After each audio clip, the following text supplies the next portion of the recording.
বর্তমানে অন্তর্বর্তী সরকার জুলাই গণঅভ্যুত্থানে সম্মুখসারী যোদ্ধাদের নিরাপত্তা নিশ্চিতে বদ্ধপরিকর। সরকারের পক্ষ থেকে তাদের জন্য বিশেষ নিরাপত্তা ব্যবস্থা গ্রহণ করা হয়েছে।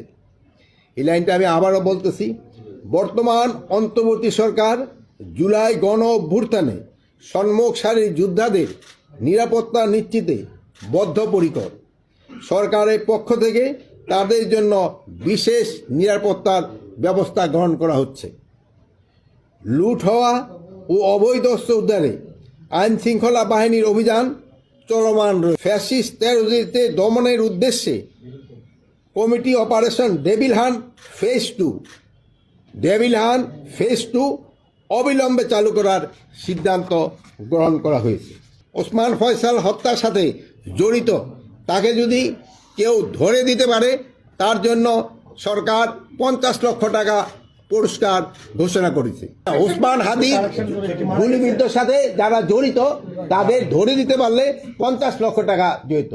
আপনারা সবাই ওসমান হাদির জন্য দোয়া করবেন। উনি ক্রিটিক্যাল কন্ডিশন অবস্থায় আছে।